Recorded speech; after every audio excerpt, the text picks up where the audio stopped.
ఓం నమః శివాయ శ్రీమాత్రే నమః. మిత్రులకి శ్రేయభిలాషులకి అలాగే నన్ను ఇంతగా ఆదరిస్తున్న యూట్యూబ్ ప్రేక్షకులందరికీ కూడా పేరు పేరు ధన్యవాదాలు.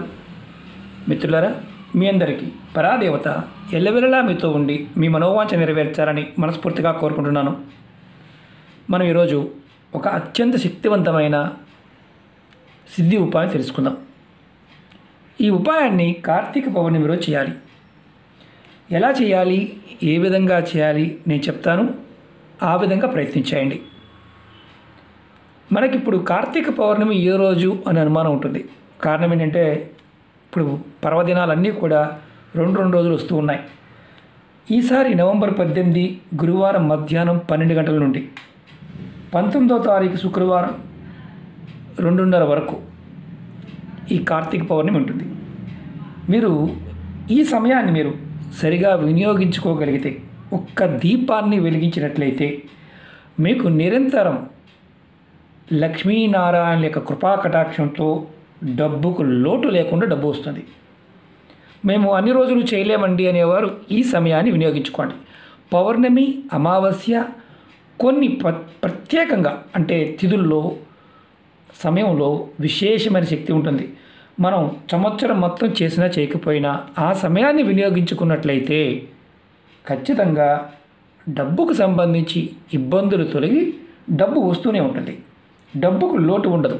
ముఖ్యంగా లక్ష్మీదేవి యొక్క ప్రసన్నత లభిస్తుంది. ఈ ఉపాయం చేయడం వల్ల మీకు 7 జన్మల పాపకర్మలు నాశనం అవుతాయి. ఇక్కడ ముఖ్యంగా మనం తెలుసుకోవాల్సింది ఏంటంటే, డబ్బు రావటం లేదు ఎన్ని చేసినా అని చాలామంది అంటూ ఉంటారు. పూజలు చేస్తున్నాము, వ్రతాలు చేస్తున్నాము, నోములు చేస్తున్నాము, జపం చేస్తున్నాము, కానీ మనకి తెలియనిది ఏంటంటే మన పుట్టుక ఎన్నో జన్మల పుణ్యఫలంతో పుడతాం. కానీ దానితో పాటు పాపాలు, శాపాలను కూడా తెచ్చుకుంటాం. మన పుణ్యఫలం, మన పూర్వకర్మంలో చేసిన పుణ్యఫలం ఈ జన్మలో ధనంగా మారుతుంది.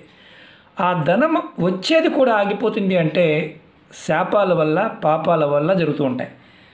కొన్ని సందర్భాల్లో మనం తొలగించుకోవడానికి ఎన్నో పరిహారాలు ఉన్నాయి. చేస్తూ ఉండాలి. ఎప్పుడు కొన్ని రోజులు చేసి ఆపేయడంగా చేయకూడదు.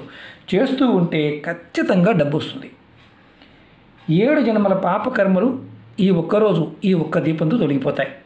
ఆశ్చర్యంగా అనిపించవచ్చు. ప్రయత్నపూర్వకంగా చేసేవారికి, నమ్మకంతో చేసేవారికి విశేషమైన ఫలితాన్ని ఈ ఉపాయం ఇస్తుంది. నేను అందుకే చెప్పాను మీకు, ఇది ఒక సిద్ధి ఉపాయం. అలాగే మేము దరిద్రతతో బాధపడుతున్నాము, అదృష్టం కలిసి రావటం లేదనేవారు ప్రయత్నించేయండి. మీ దరిద్ర బాధలు తొలగే మార్గాలు మీకు తెలుస్తాయి. అదృష్టం మిమ్మల్ని వరిస్తుంది. మీరు కోరుకున్న ప్రతి కోరిక, మీ మనసులో ఉన్న కోరిక నెరవేరే మార్గాల్ని మీరు పట్టుకోగలుగుతారు. అలాగే ఎటువంటి కష్టాలైనా సరే, సమస్యలు, కష్టాలతో బాధపడుతున్నామనేవారు ఈ సమయాన్ని మీరు వినియోగించుకోగలిగితే ఆ సమస్యల నుండి బయటపడే మార్గాలు కూడా మీకు తెలుస్తాయి.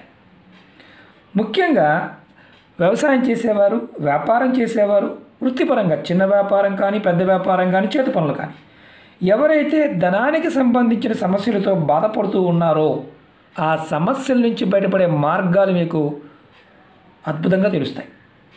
అలాగే ముఖ్యంగా కుటుంబ సభ్యుల మధ్య ప్రేమానురాగాలు, అన్యోన్యత పెరుగుతుంది. మీరు చేస్తున్న వృత్తి వ్యాపారాలు ఉన్నత స్థానానికి చేరుకోవడానికి మార్గాలు మీరు ఒడిసి పట్టుకోగలుగుతారు. ఈ ఉపాయాన్ని ఆడవారైనా మగవారైనా చేయవచ్చు. నెలసరి ఉన్నప్పుడు చేయవద్దు. మైలు ఉండి మేము మైలు పట్టుకున్నామనేవారు చేయవద్దు. ఈ ఉపాయాన్ని మీరు గురువారం సాయంత్రం కానీ లేదా శుక్రవారం ఉదయమైనా చేయవచ్చు. స్నానం చేసిన తర్వాత ఈ ఉపాయం చేయాలి. ఉపాయానికి కావాల్సిన పదార్థాలు చెప్తాను, జాగ్రత్తగా చూడండి. ఈ పదార్థాలు ఏది లేకపోయినా ఉపాయాన్ని చేయమాకండి. ఈ పదార్థాన్ని రెడీ చేసుకొని, ఇంకా టైం ఉంది కాబట్టి. పసుపు కావాలి, మన ఇంట్లో వాడుకునే పసుపు అని పర్వాలేదు. ఆవు నెయ్యి కావాలి. అలాగే మట్టి ప్రమిదలు కావాలి. ఎర్రటి ఒత్తులు, ఒకవేళ ఎర్రటి ఒత్తులు లేకపోతే మీ దగ్గర ఉన్న తెల్లటి ఒత్తులకు మన మామూలుగా కుంకుమ, చక్కగా పసుపు కొమ్ములతో చేసిన కుంకుమ అద్ది వాటిని ఎర్రగా చేసి వాడుకోవచ్చు. అలాగే మట్టి ప్రమిద కంపల్సరిగా ఉండాలి. బియ్యం, కొంచెం బియ్యం కావాలి. అలాగే ఎర్రటి ఒత్తులు 2 కావాలి. నైవేద్యంగా పెట్టడానికి మీకు బెల్లం కానీ లేదంటే పసుపు కలర్లో ఉన్న మనకి ఆ, లడ్డూలు ఇలాంటివి దొరుకుతూ ఉంటాయి, తీపి పదార్థం అలాంటిది. అంటే మామూలుగా శనగపిండితో చేస్తూ ఉంటారు, అలాంటి పదార్థమైనా పర్వాలేదు, లేదంటే బెల్లాన్ని అయినా సరే నైవేద్యంగా పెట్టాలి. ఈ ఉపాయాన్ని ఎలా చేయాలి, ఎక్కడ చేయాలి చెప్తాను, ఆ విధంగా ప్రయత్నం చేయండి. అలాగే మీకు ఈ వీడియో నచ్చినట్లయితే లైక్ చేయండి. మీ లైక్ చేస్తే ఎక్కువ మందికి రీచ్ అవ్వడానికి ఛాన్స్ ఉంటుంది. అలాగే ఛానల్ని కొత్తగా చూసే మిత్రులు సబ్స్క్రైబ్ చేసుకోండి, పక్కనే ఉన్న గంట సింబల్ని యాక్టివేట్ చేసుకోండి, 10 మంది మిత్రులకి షేర్ చేయండి. పాత మిత్రులు ఎవరైతే ఉన్నారో, ఎందుకంటే ఇలాంటి తేలికైన అద్భుతమైన ఉపాయాలు మీకు కొన్ని సందర్భాల్లో మాత్రమే ఉంటాయి. అన్ని కాలాల్లో చేసినా చేయకపోయినా ఈ సమయంలో మీరు వినియోగించుకోగలిగితే విశేషమైన ఫలితం పొందుతారు. కాబట్టి మీరు ఎంతమంది మిత్రులకు షేర్ చేయగలిగితే అంతమంది మిత్రులకి షేర్ చేయండి. అలాగే చాలామంది అంటూ ఉన్నారు, గురువుగారు మాకు సమస్యలు ఉన్నాయని ప్రతి వీడియోలో చెప్తూనే ఉన్నాను. చాలా వీడియోలు ఉన్నాయి, మన ఛానల్లో ఉన్న వీడియోస్లోకి వెళ్ళండి లేదా ప్లేలిస్ట్లోకి వెళ్ళండి, మీరు ఆచరించగలిగేదాన్ని ప్రయత్నించండి. మాకు చూడడం చేత కావడం లేదనే వారికి వీడియో డిస్క్రిప్షన్లో నేను లింక్ ఇచ్చాను, కొత్త ఛానల్ లింక్స్ కూడా ఇచ్చాను, దానిలో కూడా వీడియోలు షేర్ చేస్తూ ఉన్నాను, ఫేస్బుక్లో కూడా షేర్ చేస్తూ ఉన్నాను. మీరు ఫేస్బుక్లో కూడా ఫ్రెండ్ రిక్వెస్ట్ పంపించండి, ఎందుకంటే నోటిఫికేషన్స్ ఒక్కొక్కసారి యూట్యూబ్లో వస్తూ ఉంటాయి, ఒక్కొక్కసారి రాకుండా ఉంటాయి, సిస్టమ్ అల్గారిథం ప్రకారం ఉంటాయి. కాబట్టి ఫేస్బుక్లో కూడా మీకు షేర్ చేస్తూ ఉంటాను, కొత్త ఛానల్లో కూడా షేర్ చేస్తూ ఉన్నాను, వాటిని కూడా సబ్స్క్రైబ్ చేసి గంట సింబల్ యాక్టివేట్ చేసుకోండి. ఎందుకంటే తేలికైన ఉపాయాలు, విశేషమైన ఫలితాన్ని ఇచ్చే ఉపాయాలు చాలామంది జీవితాలు మారుతూ ఉంటాయి. ఎంత చేసినా ఫలితం రాదనే వారు ఖచ్చితంగా ప్రయత్నం చేయవలసిన ఉపాయం ఇది. ఎందుకంటే ఒక్కసారి మనం మన అదృష్టాన్ని పట్టుకోగలిగితే చాలు, ఖచ్చితంగా మార్పులు మనం చూడగలుగుతాం. మీరు ఈ ఉపాయాన్ని రావి చెట్టు దగ్గర చేయాలి. ఈ రావి చెట్టు దేవాలయంలో ఉన్న, మీ ఇంటి దగ్గర కుండీలో పెంచుకుంటూ ఉన్న, రోడ్డు పక్కన ఉన్న, ఎక్కడైనా సరే చేయవచ్చు. కానీ శుభ్రంగా ఉన్న దగ్గర చేయడం చాలా మంచిది. అందుకని మీకు ముందుగా మీరు దేవాలయంలో ఉన్న రావి చెట్టు దగ్గర మాత్రమే ప్రయత్నించేయండి. 99.9% ఇంట్లో పెంచుకుంటున్నారనుకోండి చేయవచ్చు. మా ఇంట్లో గోడ మీద పెరిగిందండి, అక్కడ కూడా చేయవచ్చు. గోడ మీద పెరిగిన దానికి చేయమాకండి, మట్టిలో ఉన్న రోడ్డు పక్కన ఎక్కడైనా ఎవరైనా మామూలుగా పెంచుతూ ఉంటారు కదా, అక్కడైనా చేయవచ్చు. అది గుర్తుంచుకోండి. ముందుగా మీరు చెట్టు దగ్గరికి ఈ పదార్థాలన్నీ తీసుకువెళ్ళండి. వెళ్ళిన తర్వాత అక్కడ చెట్టుకి కొంచెం, చెట్టు మొదల్లో ఏదైనా బయట ఎక్కడ చేస్తున్నప్పుడు ఏదైనా ఆకులు వలం ఉంటే కొంచెం శుభ్రం చేయండి. తర్వాత కొద్దిగా నీరు పోయండి. నీరు పోసిన తర్వాత పసుపు తడిపి చక్కగా చెట్టుకి బొట్టు పెట్టండి. ఉంగరపు వేలుతో బొట్టు పెట్టండి రావి చెట్టుకి. తర్వాత మట్టి ప్రమిదలో కొంచెం ఆవు నెయ్యి తీసుకోండి. ఆవు నెయ్యి వేసి తర్వాత దాంట్లో ఎర్రటి ఒత్తులు 2 వేయండి. విడివిడిగా ఉండాలి. నేను చూపిస్తున్నాను మీకు, నేను జస్ట్ మీకు చూపించడం కోసం మాత్రమే ఇది. ఎందుకంటే ప్రాక్టికల్గా చూస్తే త్వరగా అర్థమవుతుందని చెప్పడం, అంటే చేసేవారికి కూడా ఎలా చేయాలో తెలుస్తుందని చెప్పడం మాత్రమే. జస్ట్ లేకపోతే ఒక్క నిమిషంలో మీకు చెప్పేసి పక్కన పడేయచ్చు. అలా చెప్పడం వల్ల ఎటువంటి ఉపయోగము ఉండదు, తర్వాత మీకు అర్థం కాదు, మీరు మళ్ళీ రెగ్యులర్గా కామెంట్ చేస్తూనే ఉంటారు. ఇప్పుడు మనం ప్రమిదిలో ఒత్తులు వేసాం. తర్వాత ఏం చేయాలి?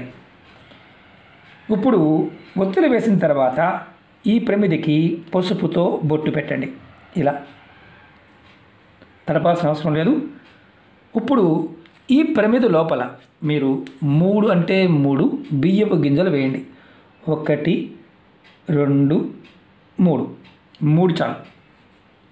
వేసిన తర్వాత ఈ ప్రమిదిని రావి చెట్టు దగ్గర, చెట్టు ఇది అనుకోండి, నేను చూపిస్తాను, చెట్టు అనుకోండి, చెట్టు దగ్గర ఇలా పెట్టండి. 2 ప్రమిదలు పెట్టవచ్చు అని అడుగుతూ ఉంటారు. 2 పెట్టవచ్చు, ఇబ్బంది ఏం లేదు. 1 కూడా పెట్టవచ్చు, ఇబ్బంది ఏం లేదు. ఇప్పుడు మీ మనసులో ఈ ప్రమిద రావి చెట్టు దగ్గర పెట్టిన తర్వాత మీరు ఒక ఆకులో, రావి ఆకులో కానీ ఏదైనా ఆకులో అయినా సరే కొంచెం బెల్లాన్ని ఇలా నైవేద్యంగా పెట్టండి, లేదా స్వీట్స్ పెట్టండి. ఇప్పుడు పెట్టిన తర్వాత దీపం వెలిగించండి. దీపం వెలిగించిన తర్వాత మీరు ఒక చిన్న మంత్రాన్ని మనసులో జపం చేయాలి. ఆ మంత్రం కూడా చెప్తాను, ఆ మంత్రాన్ని వీడియో డిస్క్రిప్షన్లో కూడా పెడతాను. మీకు దీపం వెలిగించి చూపిస్తాను. నేను అగ్గిపుల్లతో వెలిగిస్తున్నాను, మీరు సాంబ్రాణి పుల్లతో వెలిగించండి. ఇది చూపించడం కోసం మాత్రమే, డెమో మాత్రమే ఇది.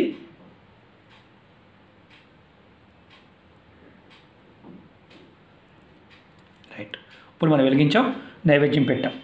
ఇప్పుడు ఈ మంత్రాన్ని మీరు ఒక 5 నిమిషాల సేపు మనసులో తలుచుకోండి. మీరు గుర్తుంచుకోవాల్సింది ఏంటంటే, మంత్రం తలుచుకున్న తర్వాత ఏం చేయాలో చెప్తాను, అది చాలా ఇంపార్టెంట్ అనమాట. ఓం హ్రీం శ్రీం లక్ష్మీనారాయణ నమః. ఓం హ్రీం శ్రీం లక్ష్మీనారాయణాయ నమః. ఈ మంత్రాన్ని నేను వీడియో డిస్క్రిప్షన్లో కూడా పెడతాను. ఎందుకంటే చెప్తున్నప్పుడు ఒక్కోసారి కొంతమందికి అర్థం కాదు. ఆ ప్రొనౌన్సియేషన్ అంటే మామూలుగా నేను పలికే విధానం మీకు ఆ మంత్రానికి ఒత్తులు పొల్లులు పాంటఫీలో మీకు ఇబ్బందికరంగా అనిపించవచ్చు. అందుకని వీడియో డిస్క్రిప్షన్లో ఈ మంత్రాన్ని కూడా పెడతాను. ఓం హ్రీం శ్రీం లక్ష్మీనారాయణ నమః. మంత్రజపం అయిపోయిన తర్వాత మీ మనసులో ఉన్న కోరికలు త్వరగా నెరవేరాలని కోరుకోండి. మీకు వీలైతే అక్కడ చెట్టు చుట్టూ మంత్రజపం అయిపోయిన తర్వాత 7 ప్రదక్షిణలు చేయండి.